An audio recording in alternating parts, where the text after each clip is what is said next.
administration building of the Congress. This meeting was posted according to law. We do have a quorum present. If y'all would please stand for the pledges from our speaker, and Lenny Roberts, and then we'll say it quick.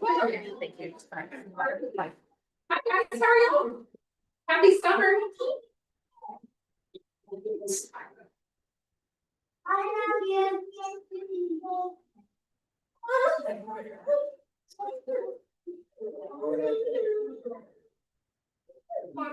Please join us in the pledge.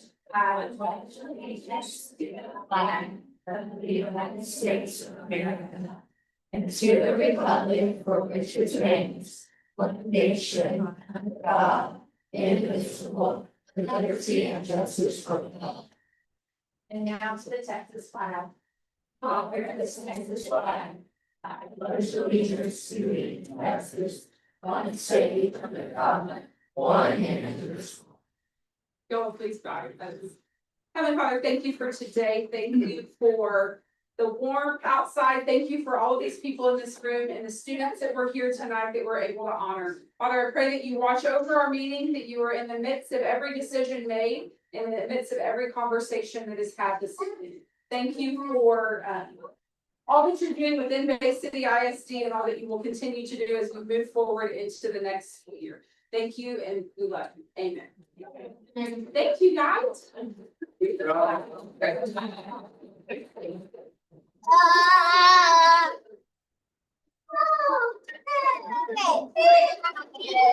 job. All right, moving on to the next things in our agenda. We're going to jump right into good news this evening. Does anyone have any good news to share? I know it's summertime, but there's still a lot happening within our school district in summer preparing for next year. Does anyone have anything they would like to share? I am taking kids to morning workouts and just seeing all the kids go and the coaches be there. I have to say, I commend them for getting up early and going and doing that. Even staying a little bit in the knees. The coaches and the students have done this. Great. I have something. She's standing right outside, but Mrs. Wendell was elected this year to the 2026-2027 Secretary for the Region 3 Texas Elementary Principal and Supervisor Association. That's a huge deal, so congratulations.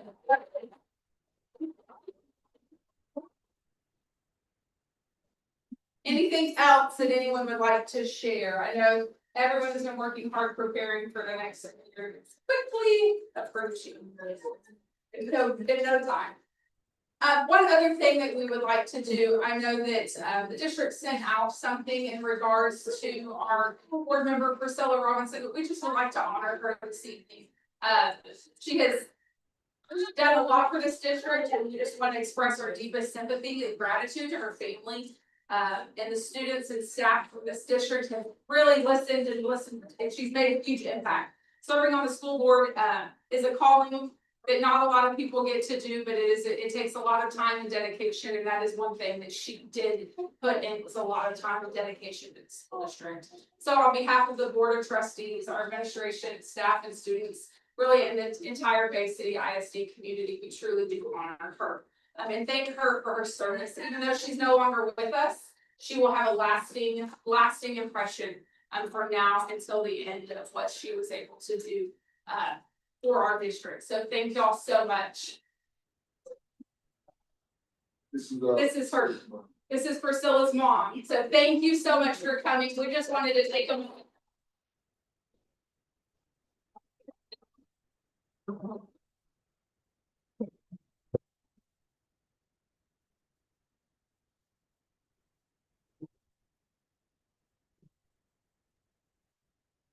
Thank you so much for being. She truly did make a huge impact on our community. We wanted to give back to y'all, and there's some flowers just in honor of her. Thank you so much. It's good to see you. Thanks. Thank you about you. Please let us know if you do anything. But yeah, I'll come on here. You say yes. Let's see. There's some more. There's a chair behind you. Yeah. Oh yeah. Thank you.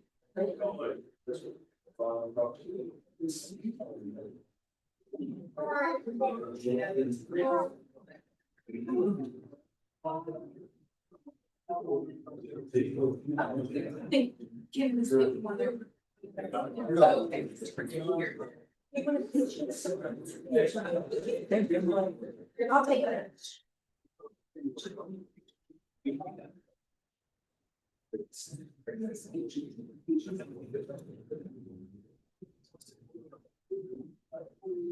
Or if y'all just kind of walk over here, do you mind if we take a picture with y'all? We can just do it right here in the school.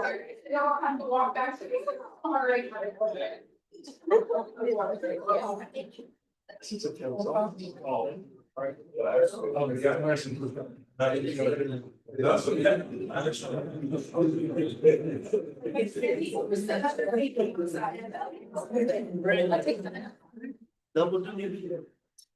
Anyone else here?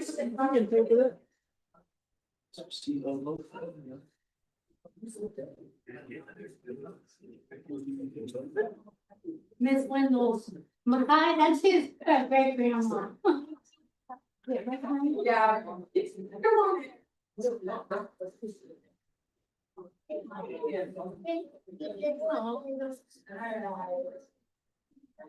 Okay, right up in there. Alright, 1, 2. 1, 2, 3. We got it. Thank Y'all, you.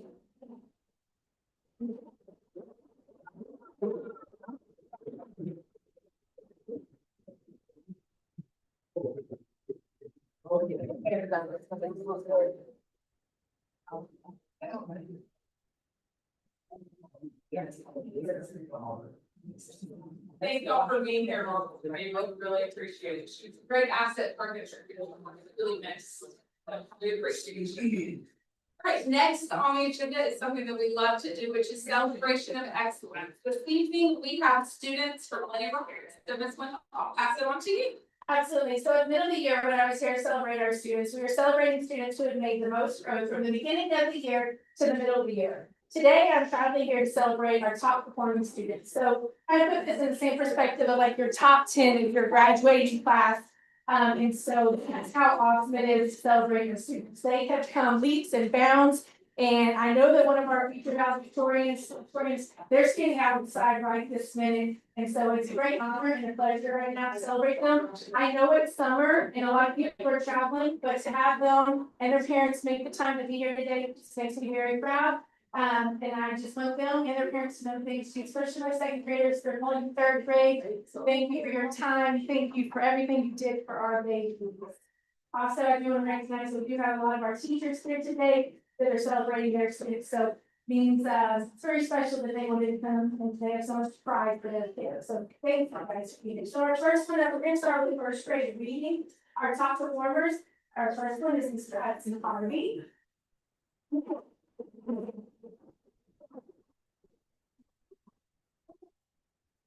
All right, our next one is not here tonight, but I do want to celebrate Manuel Duran Suarez. Where we have Clifton Baker's not able to make it. Marvin Knowles is not actually able to be here, but our next one, Justice Alvaro, is here tonight. The first grade reading, our second grade reading top performers, Kai Richardson. Alicia Oak and Brayden Reedus was not able to make it. We have Lucas Ortiz. And Israel, as Joseph was not able to make it this year, but he was one of our top performers for second grade. And for math, we wanted to celebrate top 5. However, we had over 10 kids actually hit the maximum on the test. So they had a perfect score on the test. So we have more than 5 this time. So you're not able to be here tonight. Was Clayton was not able to be here. Enrique was not able to be here this evening. We do have Makai Brown. This is here. And Mrs. Rose, Cooper Party's not here, but his mom and dad are here, and he's on FaceTime.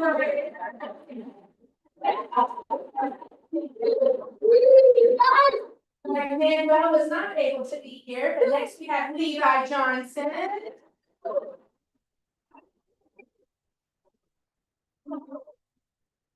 Mr. James King was not here, but next we have Casey Moreno Oaks.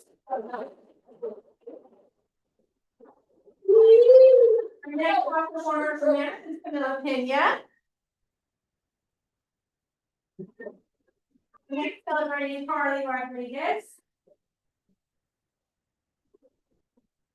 Great grandma Jackson and not Charles, Jackson Slater.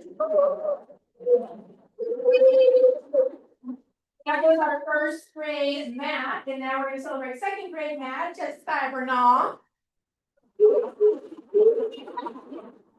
You know, we have Javier Cruz Durante.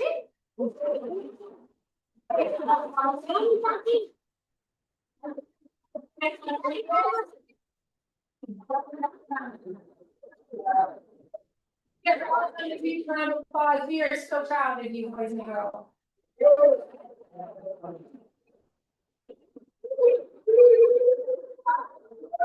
My boys and girls, take 2 steps forward. We're going to kind of squeeze in for a picture. My teachers that are here, I want you in this picture too. You should have wanted to end the word. You deserve their credit. Please come get in the picture with our those. You're welcome.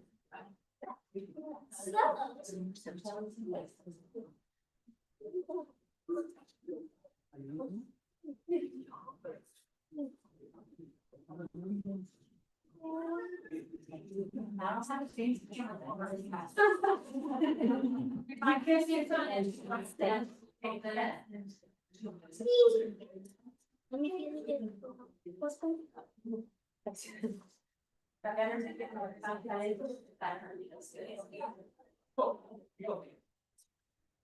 you ready? Great. Right. Gotcha. Thank you.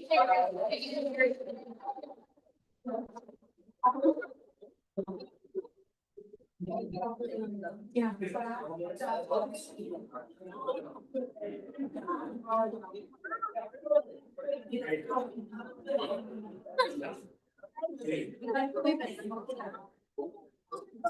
Without him.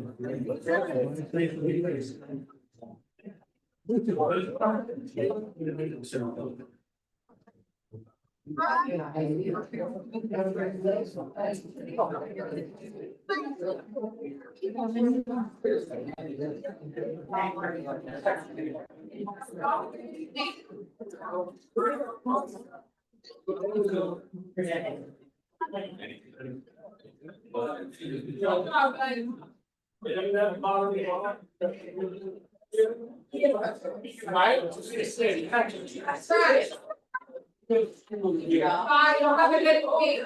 Yes. That's down. Right.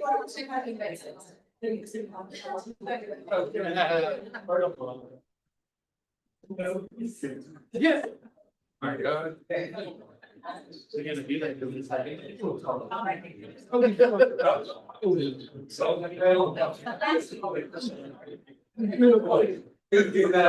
Minimum power. I'm telling you. I'm retired. Yeah, I hear you. What a fun night to celebrate our students. Congratulations, Leonard, to all the teachers and schools. I know the hours and hours they don't work to put into results that those kids are experiencing are countless. So thank you, and thank you, Mrs. Wendell, for your leadership on this. I appreciate you. All right, moving to audience with patrons. Happy birthday to Salvador. Happy birthday to you.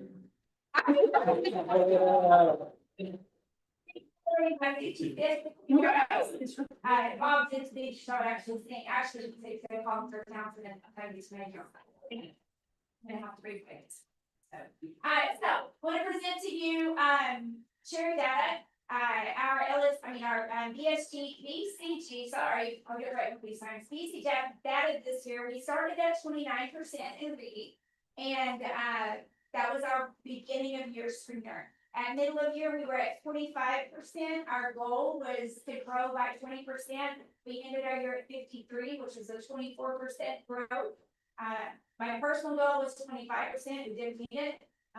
But we're gonna work on getting there next year. Again, we know in-class doesn't align with the blue bonnet, so I was impressed with these sports because in-class is still more about speed.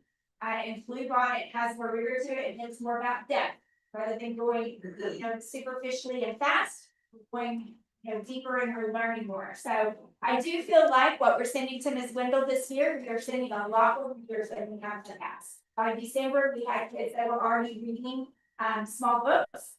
And whenever we left at the end of the school year, we had an overwhelming number of readers. First time our teachers were saying it's the first time they've ever seen that high of number. I do think it has to do with the rigor and exposure that Blue Bonnet curriculum has had. So I do anticipate we're going to continue to see great things from there. They may not always show up on our in-class scores because it's not a line test, but I'm not worried about that. I'm worried about where our students are going, what they're doing. And I can tell you that they are doing some great things. So kudos to our teachers for working so hard with the new curriculum this year, and just the buy-in that they have had has been amazing. It was disappointing for them to see the lack of growth here, but again, we can concentrate on the student, not the number, and we know that they're getting there. So in our math, we started at a 21, and I see that typo in there. We ended at 52, and I think I have 51 and 51 for MOY and EOY, but we ended with a 31% growth measure on that one. 20% was our goal, and then 25% was my personal goal, and we did top that. The exciting piece about that is, like Ms. Little said, that math test is fully aligned to the TEKS, where in the past we started with like a single digit number 6 or 9. This year we started at 21%, which tells me our pre-K is doing a good job at teaching the content with the students they have. We still get at least a third of our students, if not more, in kindergarten have not been to school. They've not been to charity. They have been to a daycare or coming straight from the home. But because pre-K has to qualify to be there, we typically have about half to maybe 2/3 tops of our kindergarten has been with this. So that was very exciting to see. So if y'all have any questions? Great work. Congratulations on the score. Thank you. Is there somewhere where we can actually view this data? It should be. It's in the board. Well, good, okay, so maybe I know. And does it break down with demographics or just as a whole? No, this is just as a whole. Can it be broken down demographic? I can do that, and I can meet with you. I'd be happy to have you over to the school to Okay. meet with you individually on that. I can't do that. It will take some time because our program was not real, I just want to see that and communicate with the different parents that. yeah, absolutely. So if you can send me an invitation when you're ready with that, I'll definitely come over. I sure will. All right, And again, congratulations. thank you very much. Great job. Yeah. Thank you. Happy birthday. Thank you. Oh, your evening is fantastic. Hello, Mrs. Winter. How are you, ma'am? Sorry, I usually have it up there ready to be presented, so I'm gonna be looking at my phone for some of the data. So first of all, for reading, we started the year at 31% for first grade. And so of course our goal, we wanted to get to 51%. So at the middle of the year, we did our test, we did see a big dip. We actually went, not big, but we did go down to 26. And a lot of that just had to do with kept being told by Region 3 in the Blue Bonnet curriculum, trust the curriculum, trust the process.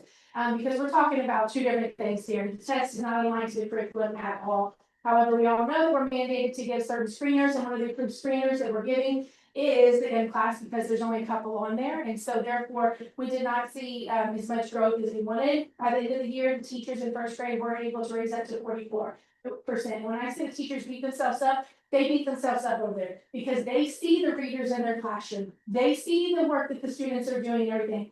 And they 100% agree that it does not align to what the results of the test say. And so when I say they're putting in the work, they are. It's just the Bluebonnet is such different rigor than what that in-class foundation is. And in-class foundations is basically looking at just their letters, the sounds. And we know that it's all timed and everything. And a lot of kids, they don't do good at time. They have 1 minute and everything. So we do believe that the Bluebonnet curriculum is making a difference. We are seeing a lot of growth overall. But when you're looking at the two, they just don't compare. And so then looking at second grade reading, they started the year at 41%, so their goal was to get to 61 middle of the year. They did go up a couple points to 45, and then they ended the year at 51%, so they did have a 10%.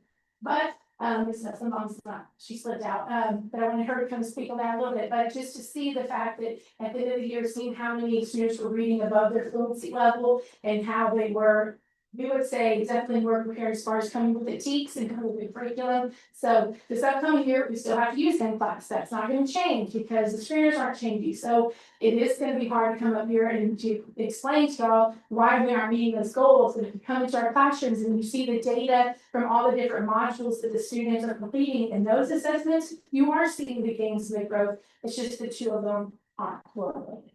I know in the past y'all have had on Canvas, and you've shown some and talked about it some in the past, I don't know what I call it, a data wall, where you have students names, and you are seeing over the year those students really moving to the next sections. It's not because the data wall is on the in class. Well, let me just give you a brief overview of what our master schedule of day looks like. They have their 120-minute block for their ELAR time. Right. There is no wiggle room in that 120-minute block. They have 30 minutes of intervention. They get 2 days a week of reading intervention. They get 2 days a week of math intervention. And then we have literally 20-minute small group time built in. That's in the Bluebonnet curriculum. They don't do small group. All of us that are educators in here know that you need small group 5 days a week to be working with all three tiers of your students.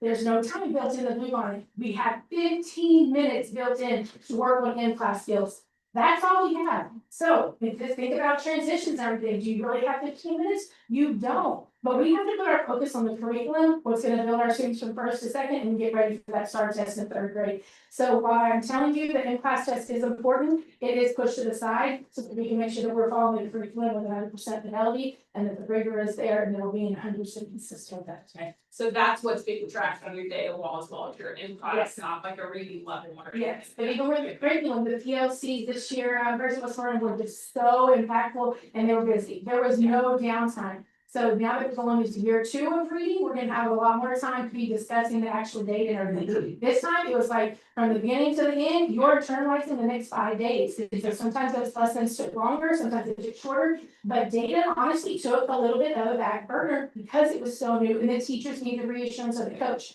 This year, now that the teachers have all been implementing it, we will have a lot more time to get back on track and get more focused. So that first year was a heavy lift. It's gonna be the same thing for math. We went to a workshop last week with the math teachers and Miss Davis, when she saw some of the lessons, she's like, how are they teaching this? Y'all, this is gonna be a whole new mind shape. I mean, because the way that we've been teaching, even just place value, what was the one, how did we teach to say a certain number? Instead of saying 403, you gotta say 2 10s 3, which. You no longer say the number 23 when you're talking about adding an addition problem. You now have to read. So it's a lot, but it's going to be good. The rigorous sheet, it was a lot. The test and everything, looking at the modules, but it's going to be good. But it's going to take time because you have to remember, if we had a dream world, what Texas should have done is rolled out kindergarten year 1, rolled out kindergarten first, year 2, because now these teachers are getting students who have never been exposed to the vocabulary that's being used in Bluebonnet. They've not been exposed to the way it's being taught. So it's going to take some time. Like, I'm super excited to get Miss Howard's kids this year because now we don't have to go back to in grade 1. It reflects back to, oh, go back to so-and-so. Remember when he taught you? Well, they can't go back and remember what they were taught because we didn't have it the year before. So every year is going to get better and better. But my poor ladies just have to trust the process and believe me that it is. And so I told them the reading teachers have taught, have bought in, they've been doing amazing with it. And so I know math is right. Thank you. All right, so now to celebrate our math. So for our, for math, first grade, we wanted to get from 20%, I'm sorry, we wanted to get from 31 to 50%, 51% for our 20% goal. They were able to get, let's see, from 30% to 26% at the middle of the year, so they did offset the loan. I'm sorry, I put this the wrong way.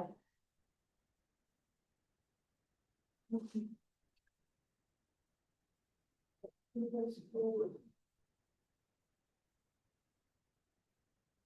think y'all have it. You have, yes. Yeah. I just, sorry, I've always had it up there, so. That's okay. Sorry. All right. So for our second grade, it's pulled up first. Oh, it's not touchscreen. Oh. Sorry.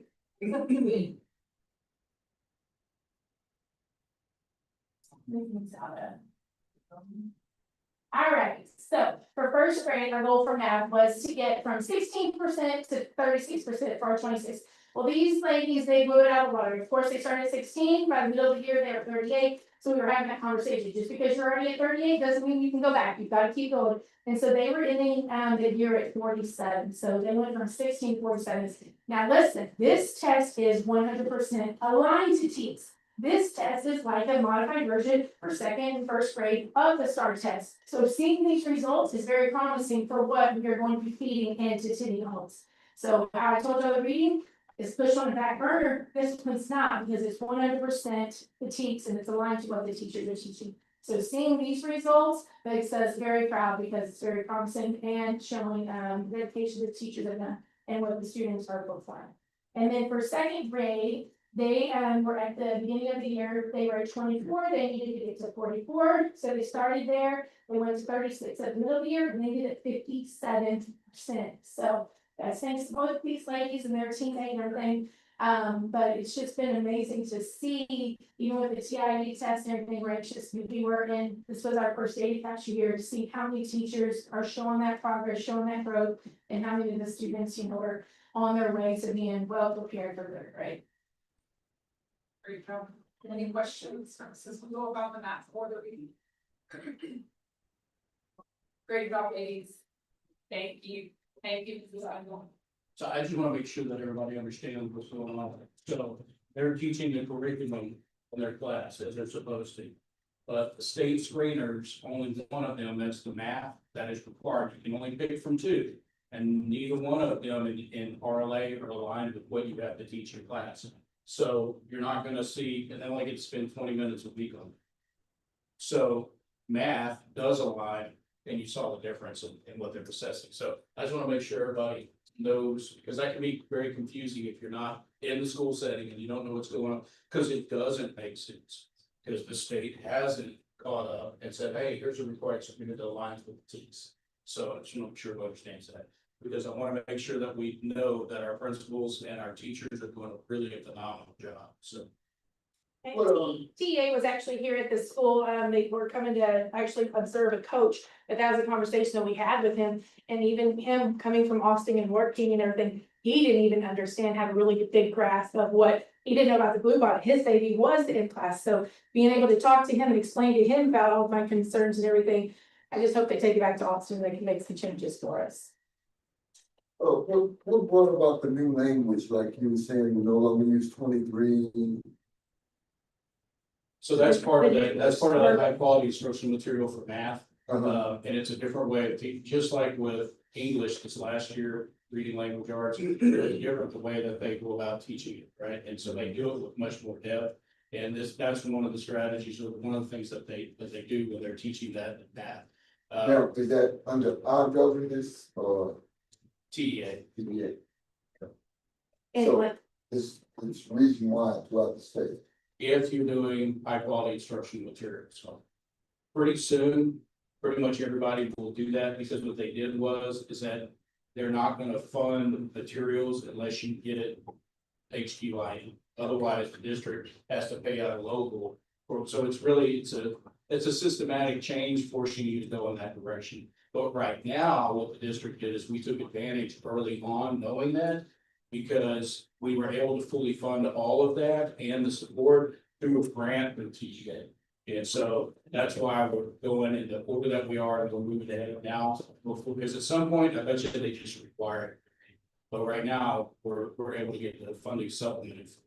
When you have to remember, these people that are creating the Blue Bond are also creating the STAR test, so thankfully, we're gonna be, you know, hopefully more cross-curricular there. And then also another thing I was gonna say is, we always talk about the end of the year and, you know, people are worried that maybe, you know, we're not having enough things to fill our day. There is not an off day for the math that is coming up. My concern is, we go to the last day of school, like every lesson, like how we would have our 100-day growth parade, we might call that a pausing point day. Well, reading has pausing point days, math doesn't. So now I'm in my head, I'm going to have to, if I'm gonna keep having all my great activities that we like to have, we're going to have to then in the afternoon group both classes. So Ms. Davis might have to take both of her classes with the help of her partner teacher, Ms. Eslenbaum, since that's a pausing point day for reading, and we will teach both groups math, because there is no breaks. If you have a sub coming in your classroom for a week, there is no pausing point. They have to teach that curriculum with fidelity every single day. There's no catch-up days at all. And so the coaches from Region 3, they're working with all of our grade levels, especially with our STAR grade levels,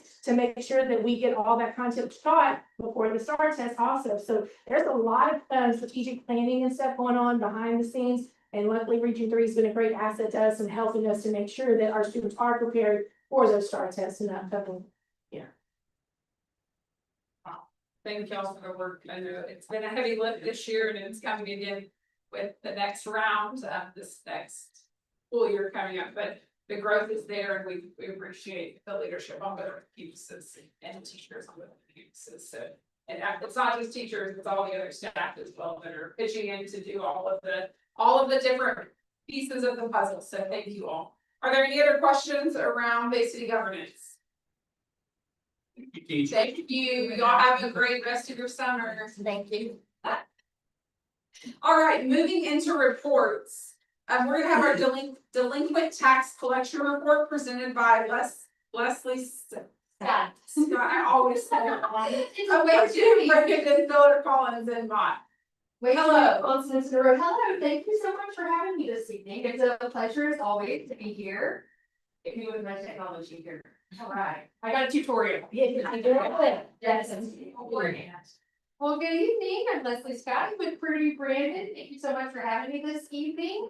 We're doing our annual delinquent tax collection report. And so the good news is that 2025 was just turned over to us, and almost 98% of it was paid before turnover. So only 3% of the 2025 taxes were turned over to the firm in delinquency. So your residents are largely taking care of their taxes. So always like to start with something good.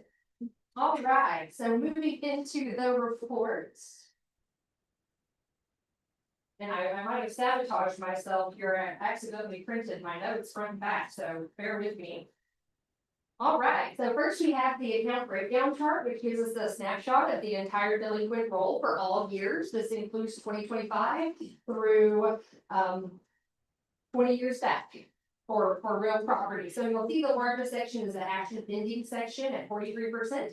So that's predominantly going to be those 2025 turnovers that we just got at the beginning of the month. So we are busy sending out a mass mailing. We are busy hitting the phone lines, trying to find someone. Do title research, looking for airship research, whatever we can do to get somebody's attention, let them know about the delinquency so that we can collect it without litigation. Next largest section is the litigation section at 32%. So with the letters and phone calls, and they'll reach out and touch someone if they fail. Sometimes it's necessary for us to file a delinquent tax collection lawsuit. Those are filed in district court, which we attend once a month so that we can keep those cases moving and get them through the court systems. This is everything from suit just filed to ready for the next tax sale. After that, 10% is the bad address section. So these is basically a fancy way to say these are folks that haven't maintained a good address with the appraisal district, or they passed away or are receiving mail. Simply mail that is sent out comes back with an insufficient address. We work throughout the year trying to find a better address so that we can reach out to someone. The next largest section is the deferral section at 6%. So these are taxpayers that are 65 or older or have disability, and they have elected to defer payment of their delinquent taxes on their residence homestead. They may only have one residence homestead at a time. And to get this, they must go to the appraisal district, apply for a homestead exemption, get the disability or over 65 exemption, and then file an affidavit for the deferment. And once that deferment is in place, we cannot actively collect the taxes. However, that taxpayer at any time may make voluntary payments, pay off the accounts. And these do become collectible when the property owner ceases to use this as a residence homestead or sells the property and goes through title company. They'll collect it, offset the purchase price. All right, moving along to the dollar range chart, next chart in your packet. This just gives me an idea of where the dollars are owed. And it looks like the majority of the dollars are owed in the category 1,000 to 2,500. I'll describe it in old math terms. I have elementary children, so I can commiserate about the tens and the ones, and it's fun. Sometimes I have to watch YouTube to figure it out, so I can help my kids with their homework. Most of the time, they're helping me with their homework, right? It's quite fun, it's an adventure. So nothing really sophisticated to say about this, it just gives you an idea of where the dollars are owed, and it helps me to direct my staff. We like to work the tax roll top down so that we can maximize our efficiency. After that, we have the tax year chart, which tells you how much is due for each delinquent tax year. Like I said, predominantly 42% is that 2025. Not that something. Put it in slideshow mode at the top, That is a great idea. and then you'll be able to use your arrows. All right. So you'll see 2025 at 42%, that's almost half the delinquent roll is that new turnover. So that's most readily collectible, so we like to drag all the iron spots, so we're really busy working to get those collected. After that, it drops off drastically to 2024 at 13%. 18 and prior at 19%, there's actually very small percentages due for each of those tax years. We just lump them all together, so we don't have teeny tiny high slivers, and some of those older delinquencies are gonna be properties that are struck off to the taxing jurisdiction, which we'll address later in the meeting. So we went through the tax sale process, we got to the courthouse steps and nobody been on the property, so it was struck off to the taxing jurisdictions, and the school is holding it trust for their benefit and the benefit of the county. And while it's in that tax trust, it is exempt from taxation, so later in the meeting, we have a resale resolution for approval. Some of the other reasons for the older tax years being still on the roll or over 65 tax deferrals, where the taxpayer has had the deferment for many years, or it could be more than 10 press accounts, something of that nature. After that, I have historical collection data for tax years 2020 through 2024. So you'll see for 2020, we're at 86% collected. 2021, 82. 2020, oh, I skipped, that was 2021 at 82, 2022 at 76. 23 at 65%. And finally, 2024, 52% collected of what was initially turned over to us about a year ago. And then last but not least, this is our chart I like to use to give you some perspective of the great job that the county tax office is doing. So they collected at 97.73% of your 2025 levy and turning over 2.27%. So not much meat on the bone left for me to collect there, but that's a great thing for the district. We had our last tax sale in April of this year, and we're looking to have the next one in September, hopefully along with a public tax resale. So if you're interested in keeping up with tax sales, our website is on the front page of the report, pdfcm.com. And you can go there for all the tax sale information or sign up on the home page at the very bottom for an email blast regarding the tax sale information. Does anyone have any questions on this report? We do have some more business. Under items of business, that we'll cover just a little bit, but does anyone have any questions on this actual report? All right, thank you so much, I appreciate it. Absolutely, thank you. Yes, ma'am. All right, our next report is AHI custodial performance follow-up. Good evening, sir, how are you? Good, very well. Doing well. In March, we came to you with the survey results that we took to the staff. Graded AHI performance based on how the staff felt, in areas that are pretty important to our staff members and our school district. We can all agree that they graded about middle of that. So with that, we set forth an action plan. I sat down with them, helped formulate this plan. Laid out some measurables, 30, 60, 90-day measurables. Now that put us past the school was that 90-day mark and about the middle of the year. By their standards and by their measures, they hit all those marks, they improved in all those areas. But that action plan still stays in place. We're continuing to look for other places to improve upon through conversations throughout the district with district leadership. And also being in conversation with the new leadership team that AHI has. There's been some turnover there. We're looking for more consistency, better leadership from that group, and then hopefully that transition into the school year. To be able to gauge all this and show that progress and show that growth, we do plan on to continue to have those conversations with the district leadership and still survey staff. I plan to put out a survey in September to kind of gauge where we are at the start of the school year compared to where we left and compared to this time last year. Because we are right at a year since this contract took place.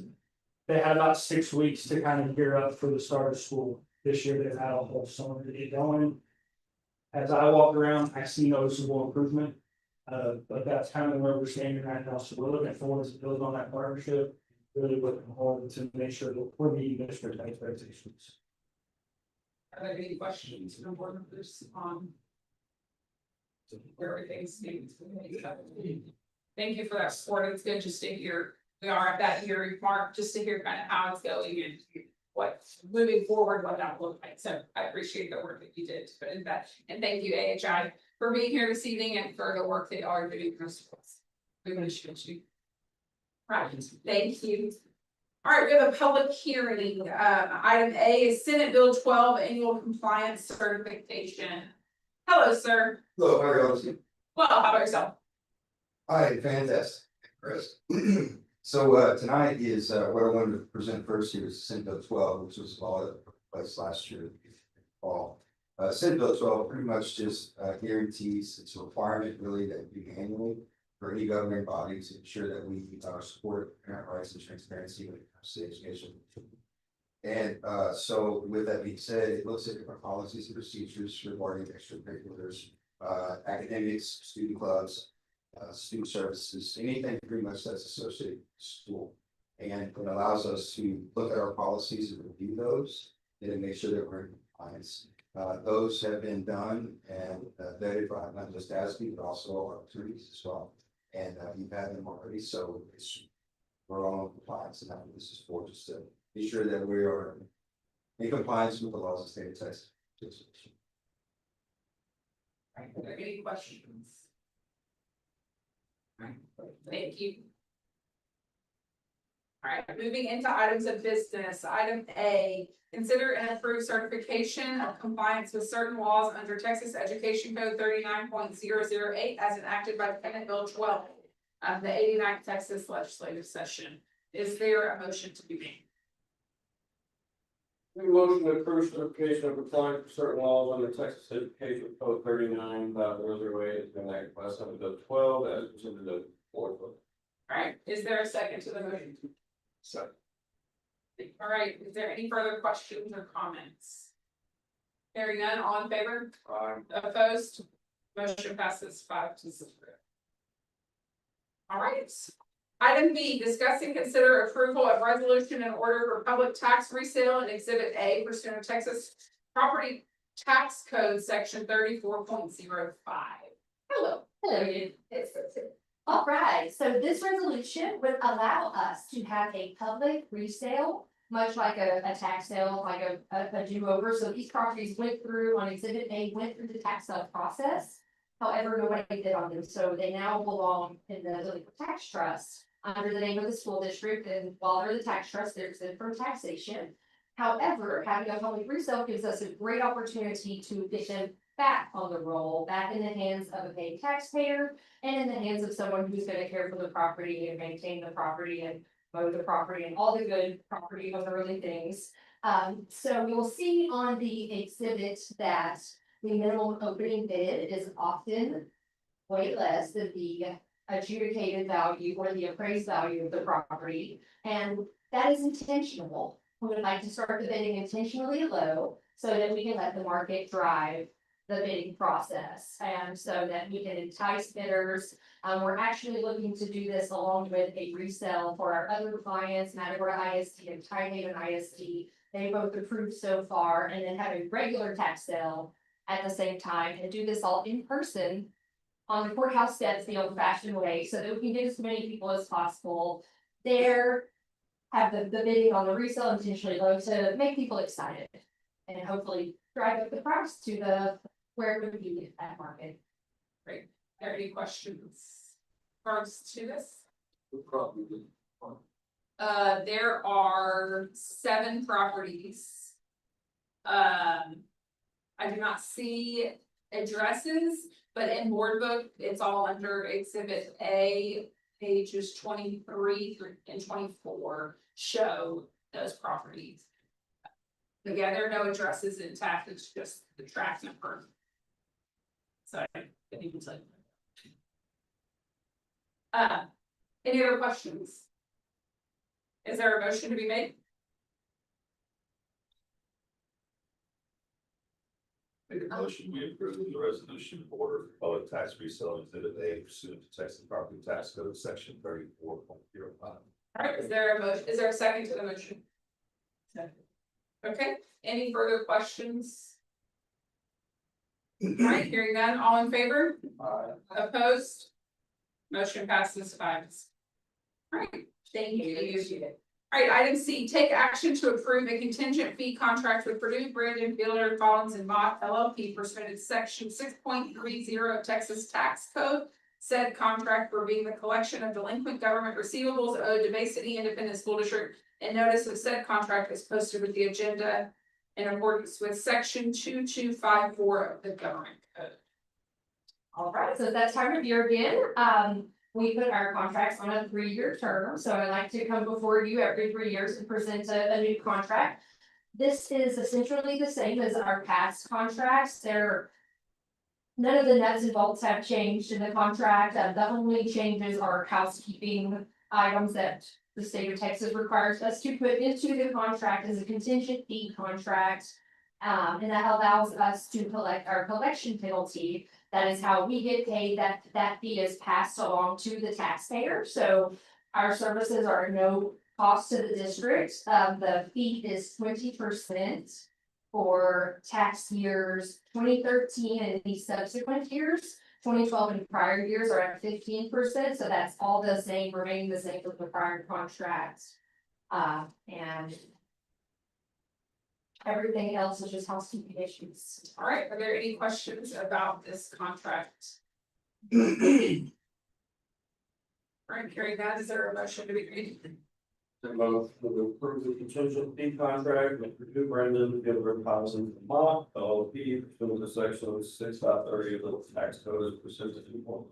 All right, is there a second to the motion? Second. All right, thank you for the second. Any further questions or comments? Hearing none.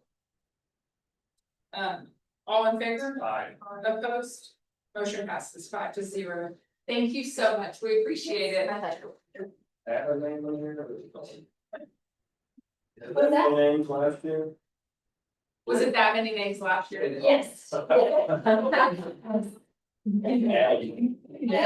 of course. We have my name though, because everybody mispronounces it. That's most council members. So I have no aspirations of becoming one of the names. Thank you so much. All right, item D, employee health insurance district contribution. Hello, sir. Go back around to you. How did we just start talking?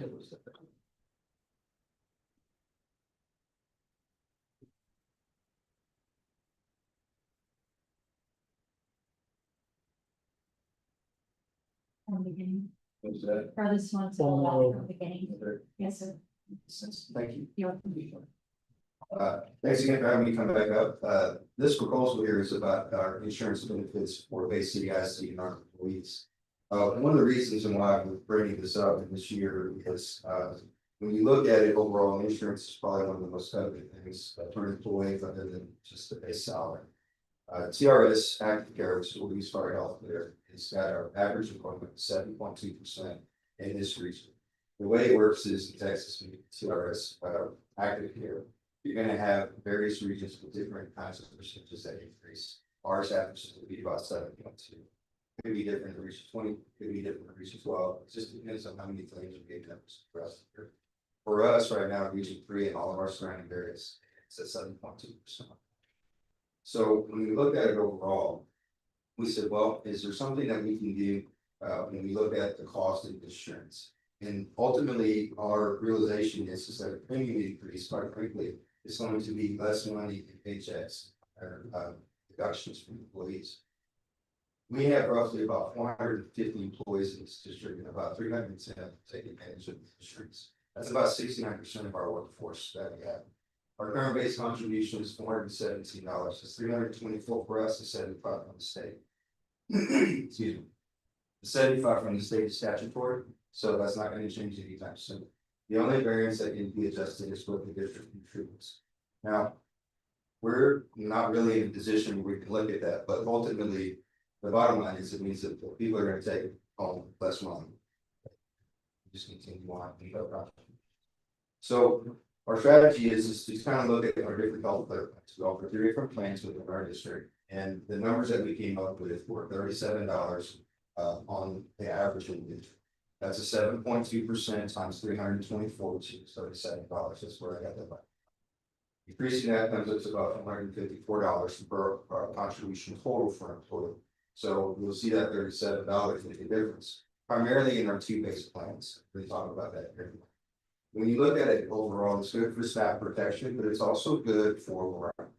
In this current fiscal year, our constraints as a district cannot offer salary increase to our employees.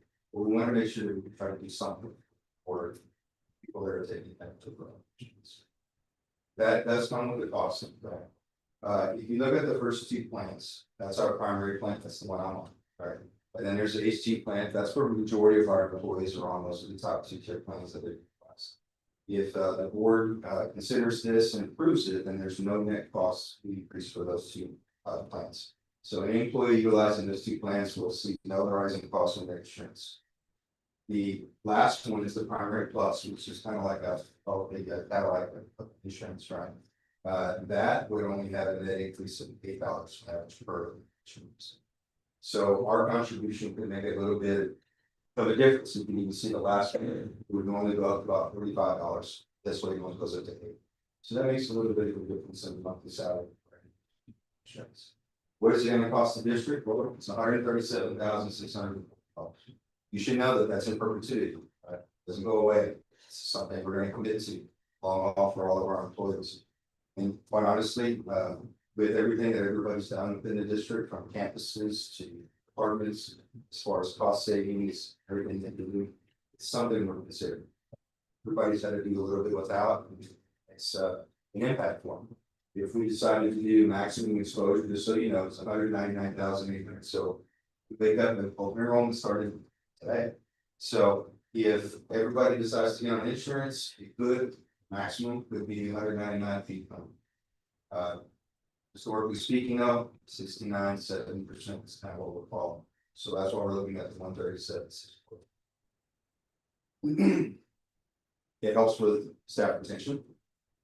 It helps us be more competitive in an open market. Some of the reasons, strategies you want to consider.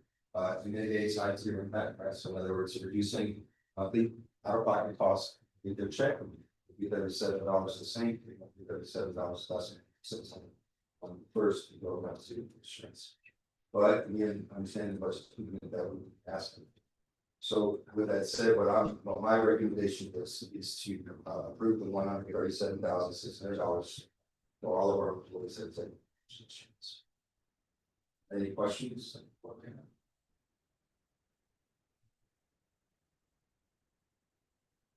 And that's the primary plus.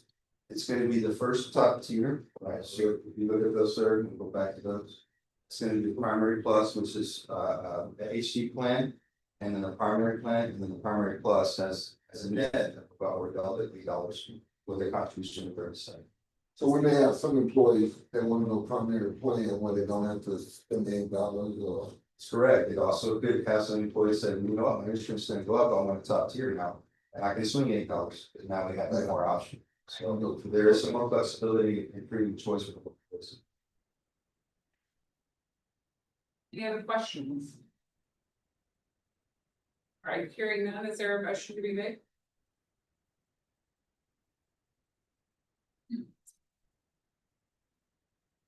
There is. I'll make a motion. Okay. I make a motion to approve the expenditure for the $137,640 for the district contribution to health insurance. Is there a second to the motion? I'll second. Right. Any further questions? So if that doesn't, if that exact number doesn't cover it, you said it's just sign up time from home. Well, So should we change that motion to be? Okay, so I'm gonna amend that motion to be just the amount that it's. I guess. You did not. The amount recommended, yeah, Yes. the amount recommended Per employee. per employee, This. yeah, cause it. Yeah, okay. Maximum exposures. So we'll amend that motion to say, the amounts recommended in board book per employee. For the insurance district contribution. So that was the first change you said. Okay, any further questions? Hearing none, all in favor? Aye, opposed? Motion passes 5-0. Thank you. All right, consider, item E, consider approval of Bridges AHU 1 proposal. And what you have a proposal in front of you to replace the bridges air that's the section in heating room that did not get that replacement in 2019 fall. We did the dehumidification proposal a few months ago. This will make that space be able to dehumidify properly and put that coil in the right place to be able to reheat that air. So that is what's in front of me. It's pretty imperative for student health, air quality, and it'll help push that dehumidification a little bit further and continue that space and really protect that space. Okay, any further question or any questions on that proposal? We'll get done with multiple starts. Not now, it's about a 8 to 10 week lead time, about 8 weeks for delivery and 2 to 3 give or take for, scheduling and install. So we're looking somewhere into September, middle of October. If that's where we end up landing, we probably push for doing it over that fall break. Did they, okay, they answered the question. You mentioned air quality, the students would be okay. Yes, we have temporary measures in place to help alleviate that until everything gets done. Any other questions? Is there a motion to be made? Motion to approve Bridges stage. All right, there's a motion on the table. Is there a second to the motion? Second. All right, we have a first and a second. Any further questions? Hearing none, all in favor? Aye. Opposed? Motion passes 5-0. All right, item F, consider approval of P. Ingram Air Study Hunting Services, $26,700. That was. So the one you just approved was step 3, and I'm planning to make sure the key room is well taken care of and sort of the renovation they did years ago. This one would be step 4 to come in, do an air study, find out where our airflow is going, make sure we're 100% efficient across all those units. And make sure there's no cross cutting, make sure we don't have a supply time to return or anything like that. This will take that one extra step further to identify those needs, to make sure we get to that 100% efficiency. Are there any questions? Hearing none, is there a motion to be made? Motion to approve the hunting services proposal for entity based in Air High School System Performance Airflow Investigation Services. All right, is there a second to the motion? I second. Okay, Are there any further questions? Hearing none, all in favor? Aye. Opposed? Motion passes 5-0. Right, Thank you, board. thank you. Moving on into our consent agenda, sorry, are there any items of business that anyone would like to remove from the consent agenda? All right, hearing none, is there a motion to be made? For the motion for consent agenda, on the board vote. All right, is there a second to the motion? Second. All right, we have a first and a second. Any questions, comments? Hearing none, all in favor? Opposed? Motion passes 5-0. All right, moving into our executive session, convening the closed session, personnel matters necessary to take the closed session pursuant to Texas Government Code 551.074 to deliberate the appointment, employment, evaluation, reassignment, duties, discipline, resignation, or dismissal of a public officer or employee, including contract recommendations for campus and district level administrators and teachers. Item 2, pursuant to Texas Government Code 551.071 and 551.129, consult with legal counsel to receive legal advice regarding board vacancy. Item 3, superintendent evaluation midpoint goal progress update under Texas Government Code 551.074. We will move into closed session at 7:01.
Yeah.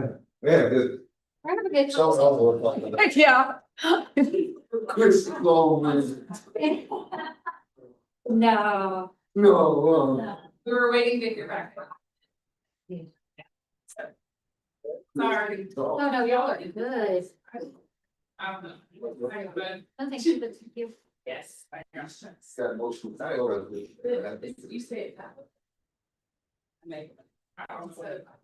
You can do other talking. Okay.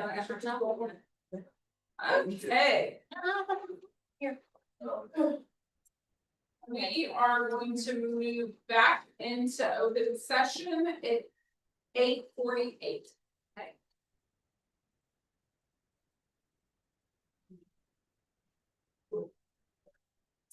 Right.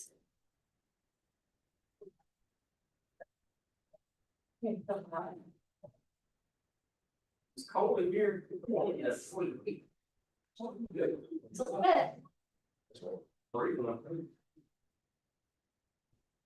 Um.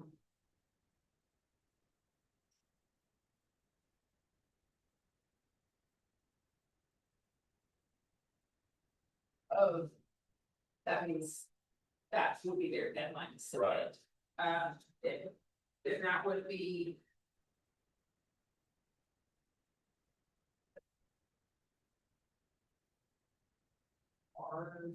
Of the B.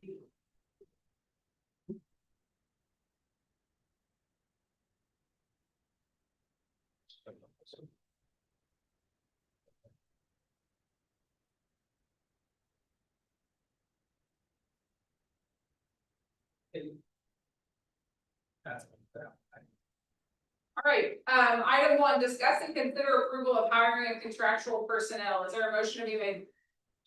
Motion to hire contract personnel presented for. All right, there's a motion on the table. Is there a second to the motion? All right, we have a second. And who got some? Oh, are you taking all, look, I'm taking all the notes. Yeah, sorry. Okay. So we have a first and a second. Are there any further questions? Or comments? Okay, all in favor? Opposed? Motion passes 5-0. All right, item number 2, discuss and take possible action to determine process for filling the board vacancy. Is there a motion to be made? That was language. It's language that's in there. Yeah. There are multiple options, and if you choose the one with that says date, the date needs to be this Thursday. Which would be the 23rd. 23rd?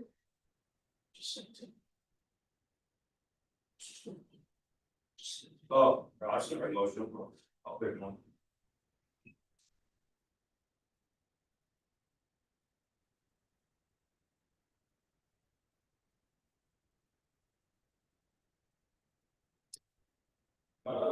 So you said this Thursday? So the 23rd. I move to fill the vacancy of position 4 on the board of trustees via appointment with a candidate to be selected from applications to be submitted on or before July 23rd. All right, there's a motion on the table.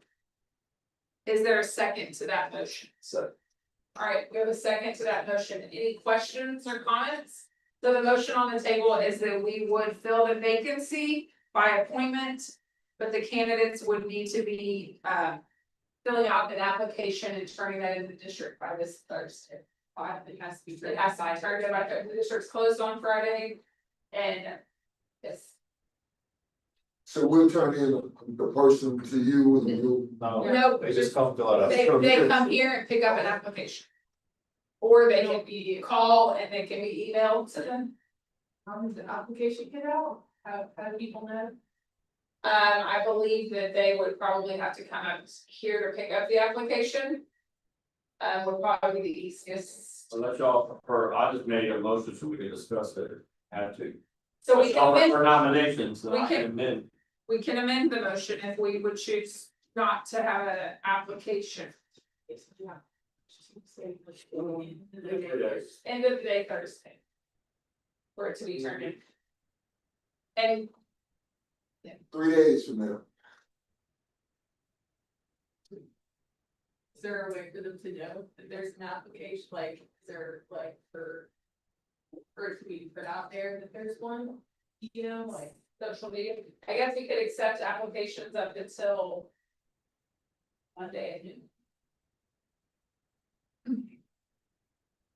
Or Monday at 5, our meeting on Monday is at 5, correct? I'm saying, Yeah, we could do Monday at noon, so we could change the date from the 23rd to the 27th, amend to the 27th at noon. yeah, 'cause we're not discussing anybody that time. Correct. We're gonna do all that. It would be done as a board day. Right. Turn in Monday.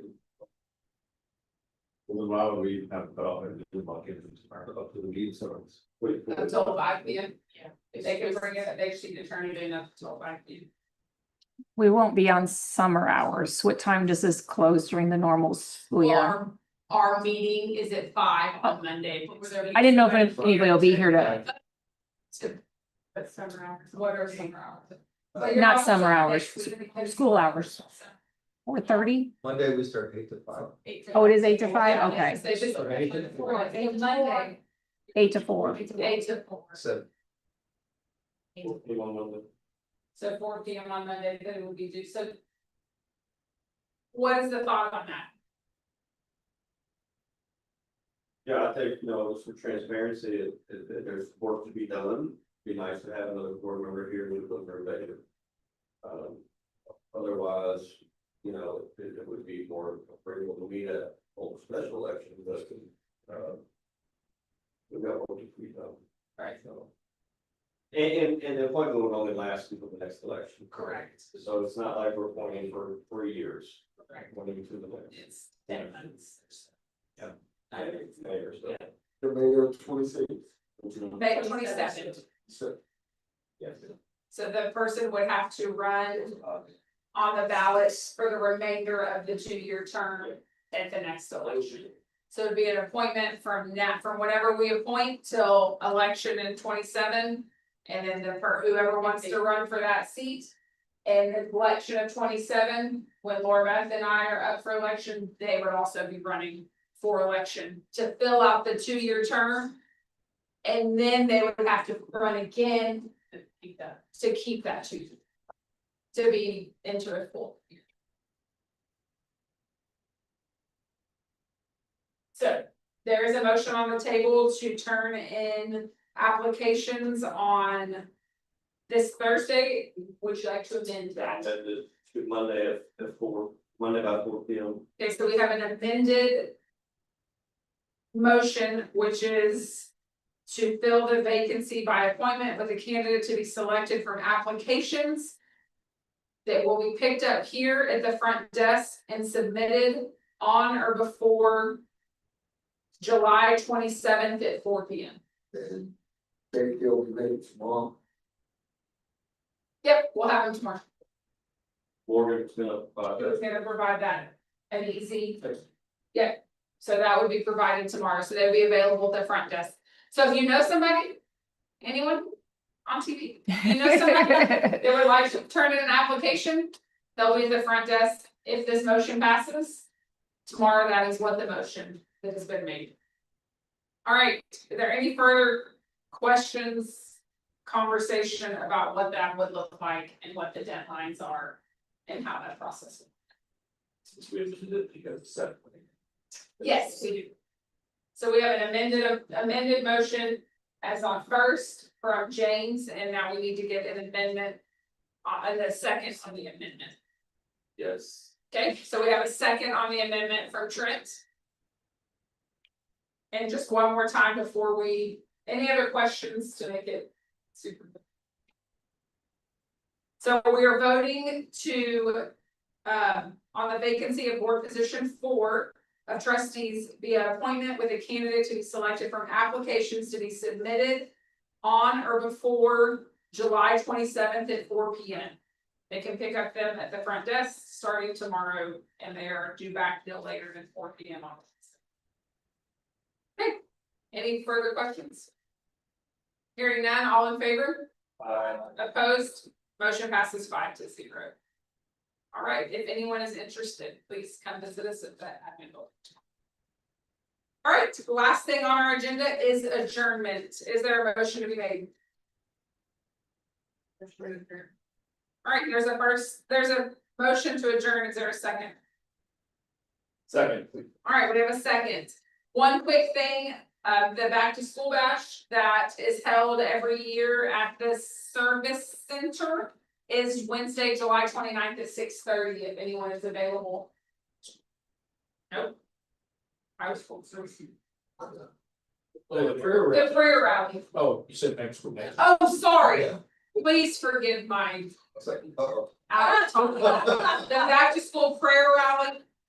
Board members, if you're available, we have been asked if we could show up. It is at the service center Wednesday, July 29th at 6:30 p.m. The back to school bash is. Sorry, It's 28. July 28th. That's Tuesday. Tuesday. Board member 4. Tuesday. No, It is the 29th. it is the 29th from 10 to 2 at the high school. So the back to school bash put on by the school district is Wednesday, the 29th from 10 to 2 at the high school. And the back to school prayer rally put on by a local church is at the service center, the 29th at 6:30. Okay, anything else? All right, all in favor to adjourn? Aye. Opposed? All right, that's it. Motion passes. We will adjourn this meeting.